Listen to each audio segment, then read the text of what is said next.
Yep. So Justin is on the draw. He, yep, and now he played Sailed and Inked. And then on 2, we see that the Blurple player has chosen to ink Tipo, playing Sail and inking another Sail. And with Basil, what does he do? He will remain ready. We saw a very quick glance at Wiebe's hand, and he has an Iago in there. Justin, on the other hand, is inking Scuttle. Scuttle. And then playing the Cinderella. Cinderella. So questing with the... Ramping very, very quickly. Yep, because end of the turn, Cindy, you can put one card into your inkwell and then drawing 1 card. And then he's already on 5 ink. Yeah, it's going very, very fast. And Iago was played on 4 for the Blurple player. So at this, these players know the play lines so well that they play so quickly. Yeah, we're seeing that. I think we're barely a minute into the match and we're already at 5 ink, almost on both sides. The match is going very, very quickly. 5, right now Justin is thinking whether... wait, who are we waiting for? I'm not quite sure. Me neither. Whether the player has already passed his turn. Yeah.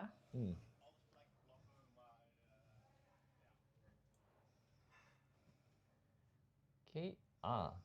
So Justin was thinking whether he should play his Tinkerbell to do 1 damage to all opposing characters, or choosing to play the Goliath instead.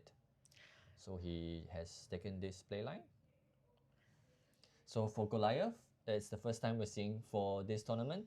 The effect is, of course, he is a gargoyle, and then at the end of your turn, you have to discard until you have to draw or discard until you have 2 cards in your hand. Yes. And this is mandatory and not a May ability. It's an interesting matchup, and it's going very, very quick. Yep. There, Wiebe is taking his turn, drawing, inking Hades, and playing Elsa, and exerting that Goliath. And taking care of that Goliath immediately. Like, I don't want that on board. Yeah, respecting the strength of the Goliath, because in Blue Steel, when you have the opportunity to recharge your hand, it's always a good thing. Yeah. So both boards looking a little bit smaller, with Elsa on one side and Jasmine and Cinderella on the other one. And there's there's another Goliath. Oh, you just sacrificed a lot of cards just to see it return. That must not feel good. But he knows his, that's why he was thinking hard about it, whether he should have inked one of the Goliath and playing the Tinkerbell. And then, because that way it would take out the Basil with the 1 damage. But, yeah. And there he's taking out the other Goliath. He has another answer for it. Playing the Let It Go on the Goliath. We see the genie, of course, was being played, drawing. Yeah, but of course, Justin has already benefited with there's Tinkerbell. With 1 draw from the Goliath. Oh, and playing the dog. Drawing 2 cards. Discarding his hand and drawing 2 cards. I must say that Angelica. And then drawing a Strength of the Raging Fire. And then Cindy is able to sing, giving such a massive tempo swing. It's so insane to look at the score and see we're only 3-1 in. It feels like so much happens at the start of this match. Yeah, these players play so quickly because they know the perfect play line kind of thing. So now we have the Jasmine, who is able to search out ally. Yeah. I know we're watching this in real time because we have a live stream here, but it almost feels like the video is sped up so quickly is it going. Yeah, these players know their play lines so well, and then it's going so fast. Such a privilege to watch matches like these. Another Let It Go was played. But I think at this point, Jasmine can reload the hand by questing, looking at the top few cards, searching for an ally. But of course, it can also be a risk because there is actually a chance that you may, at the top 3 cards, it may be Strength of the Raging Fire and you are not able to put it into your hand. Yeah. It's always a risk, of course, when you draw in such a specific way, but I assume he has his deck built for that. Yep. And then we see Pickley being played. So it has to put a character of yours into the Inkwell. Justin put his already exerted dock into the Inkwell. Yeah. And now with no hand, his angel actually gains resist +2. Yeah. So he's able to go both into the big Hades Infernal Schema. So now Cheshire Cat is gonna boost, putting 2 damage on the... Yeah. Yep. But right now he has Namari. And boosting the other cat also, and yeah. Yep, so Namari now has 1 And Namari, of course, is an interesting card. He gains extra strength for each card in the discard. Yep. And this game, that's going quite fast. And he probably has at least 8 to 10 cards in his discard right now. So it can potentially banish almost everything. Cheshire Cat goes into the Namari. Yes. Oh, and Demona was the card boosted under it. And now Justin plays the Pete. For each card under this character, you may look at the top cards of the deck and then taking one of them. Yeah.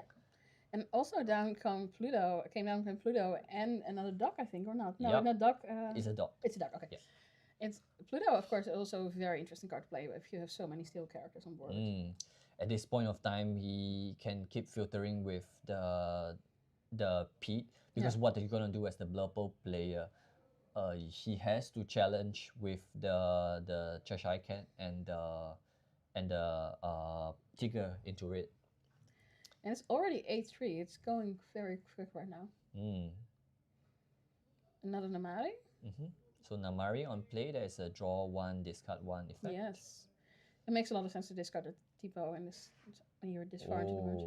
And then the dealing 3 damage with Vincenzo. Yeah.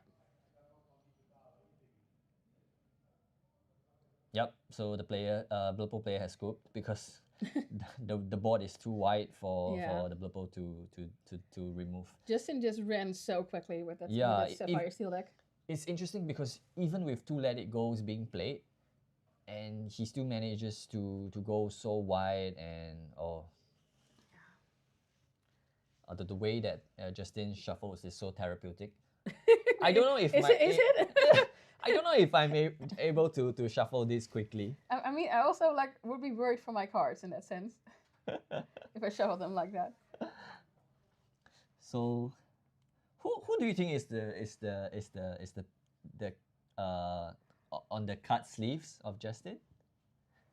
It looks like Belle, but I'm not sure whether it is. I don't want to, let's not make Disney. It's a figurine with blue and white. Let me put it that way.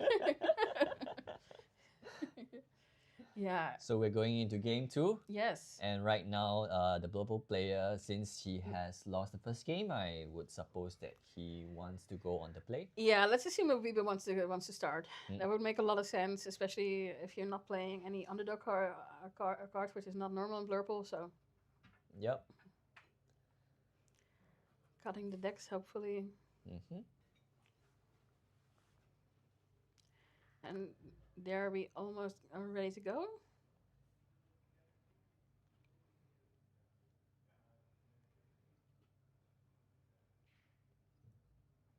Okay, we're gonna draw 7 cards now.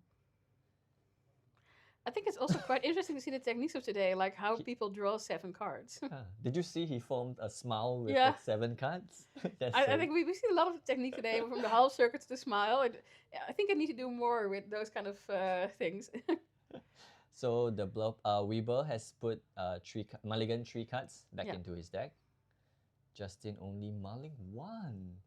That must be like the perfect opening hand. Or it is a play on his opponent. I mean, if I have an opponent which only mulligans 1 card, it makes me think, what does he have in his hand? Yeah, it probably is kind of the perfect line, because we know that he is such a good player. And the way how fast he plays the game. Oh yeah, my yeah. god. Like I said, it's like we're watching it at 2 times speed. I know Yeah, we're watching it live, but it does it not feel like a live is. match. So both players inking and passing their turn. Yeah. Ramping on turn 2, which of course what you want as a Blurple player. But still no characters on board. No. Oh, Tipo is Tipo. played. Yes. Yep. So there's a ramp.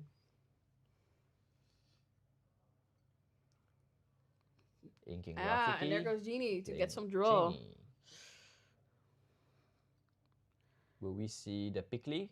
And Tinkerbell goes into the Inkwell, which is a shame Cindy. because it's beautiful enchantment. But Cindy is also a pretty nice card, allowing him to ramp further. Yeah, and it also helps with getting rid of some cards you don't really need at this moment. Yeah. Yeah. Because we know next turn he's going to go up to 6 ink if he inks. And down comes Elsa saying, I don't want that Cinderella there on your board. It's going way too fast for me. Yeah, you want to take out the singers on board because he's able to play something and play Strength of the Raging Fire. And it looks like a smart move because there's Strength of the Raging Fire going into the Inkwell. Yep. And getting that Pete on board.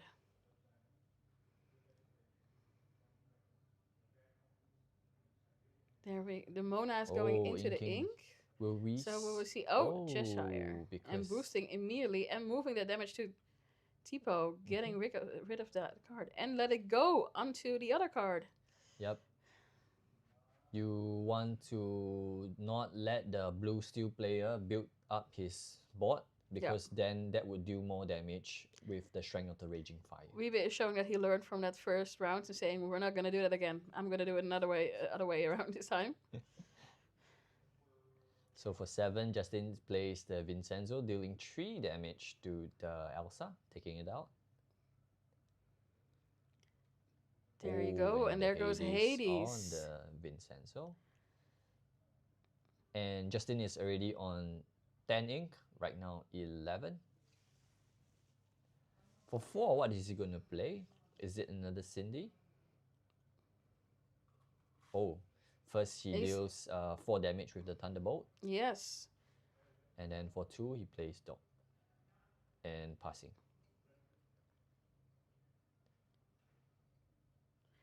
Quite interesting to see what we will come up with to answer Justin. Oh, Weber choosing to pass his turn entirely. Oh. I'm quite sure that he probably has Hades Infernal Schemer in his hand. Yeah. And he doesn't want to play it on the dock. No, that will be a waste of your Hades. Yeah. And you know there will be other characters coming that you do want to put into the Inkwell. That is true.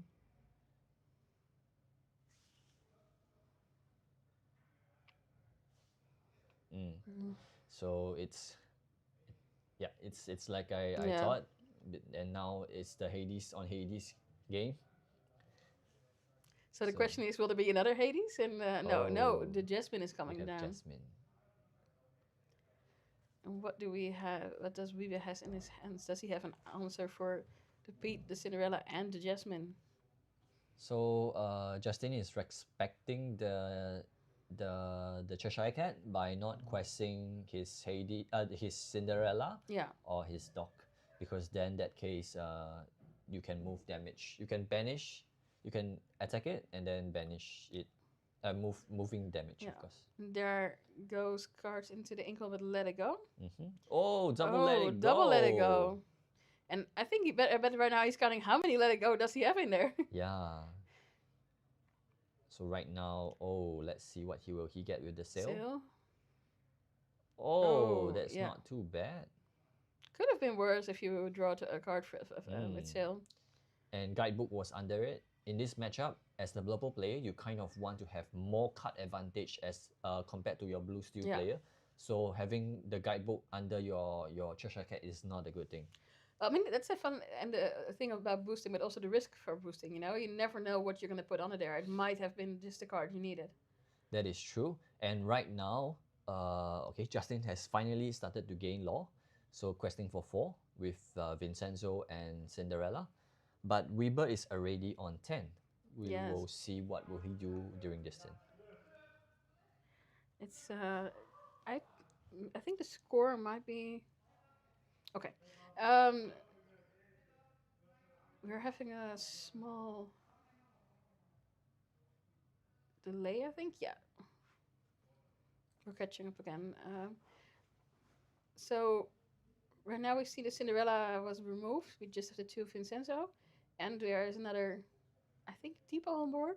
Yep. And for one, he plays Basil, so not the ideal draw that he wanted.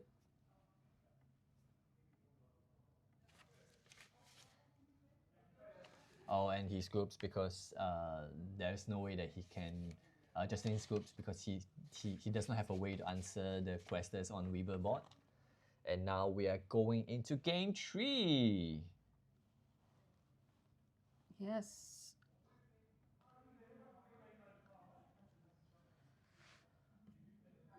So what do you think of the game? I think it's quite nice to see that the local players, Weaver has the answer to Justin's board, and he wasn't able to get his Goliaths or draw this time around. So that is quite unfortunate for him. I think it was quite interesting to see, and like I said, he plays so quickly. It's also just a privilege to see a match that where both players have such knowledge of their decks. Mm. Yeah. Yep. When you practice so much that you know exactly what kind of cards you need to play against which matchup. Yeah. Yeah. Yeah. It's. I'm very interested to see how the last round will go. Yeah. It's 1-1. It can be both of them. It can be anyone's game. Yeah, and then now the blue steel player Justin is now on the play. Yeah. So it will be interesting to watch. It's on the one hand, I love how Justin shuffles his cards early, and I'm just like worried for his cards, how much he's bending them. So So this in this round is actually a battle of two teams. We have because we know that Justin is on world-class cards, and there are some good players on that team. yeah. And then for Weber, Weber is in TCB, taking care of business, who has also really good players in the team. So it's always nice to watch the games. It's always, I must admit, as a Dutch person, I also think it's quite nice we have such pro players in the Netherlands. It's when you're watching the big tournaments, it always feels like a privilege to see some Dutch people play there. Yeah, definitely. And them getting good results, it also shows that because you play against such players in your community, that's where you can also grow as a player. Yeah. So in a way, I think in the Lorcana community, we all help each other to get better. Yeah. Okay, so now we're diving into the game. So the Mulligan phase has kind of finished, and players are shuffling their decks once again. Yes. And let's see what's happening after that. I think Justin wants to go first, I assume. Yep, I would think so. Both players are not playing any underdogs in their decks. Well, we haven't seen them all so far, so huge chance they both indeed aren't playing any underdogs. It is possible. I think no, it doesn't fit the game plan of No, both it doesn't fit decks. the game. Yeah. So I'm just saying, like, we haven't seen them. I mean, Of course. we never know for sure, but I also wouldn't say it wouldn't match playing. I think for Justin, he wants both Justin and Weaver want to ramp more. That's more important than having that underdog ability. Inking Tipo and playing Tipo and free questing with the Basil. Which is always nice, but there comes Jasmine down already, and that's a dangerous card to have for your opponent to have. Oh, it's interesting this turn because do you want to quest with your Jasmine to get the card draw? Because if you do, Basil can support the Genie or Tipo, and the Jasmine can get taken out. On the other hand, you might want to have that draw. I don't know what Justin has in his hand, but I can imagine he might want that draw to fill up his hand with some more allies. Definitely he will quest, and then he wants to get to his bigger pieces like Tinkerbell and Goliath to answer the board. So right now we are... It is interesting because if he chooses to quest this turn, it's kind of a gamble that you do not get your allies. He does not quest. He does not quest. He takes out the best. Yeah, you have to respect the support. Yeah. Oh, I think Scuttle. It's funny how support is such an underrated ability in this game in the end. Yeah, it's true. There's so many good support cards, but you see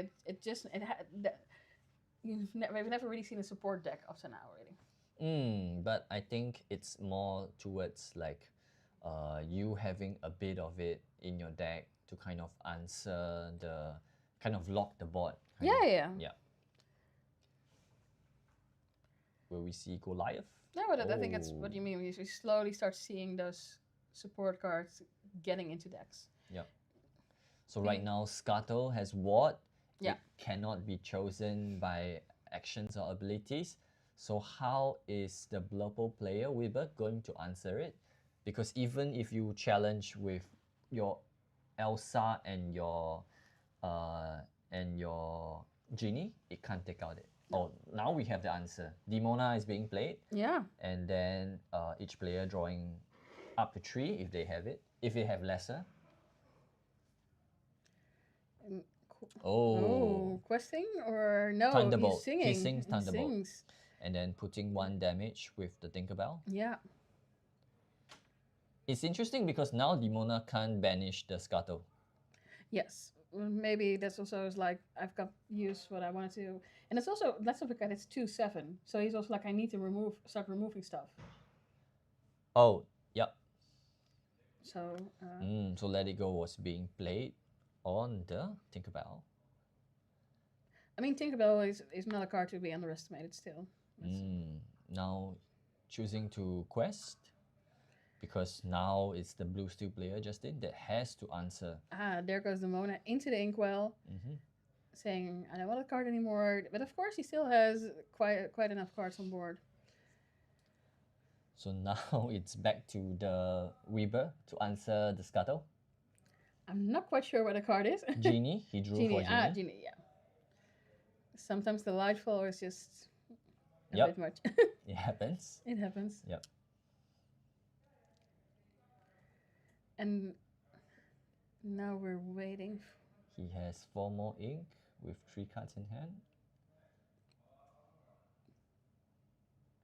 Yeah, it's difficult because you kind of don't want to go 2 characters into the Scuttle, but you can't afford to have it quest for 2 every turn. No.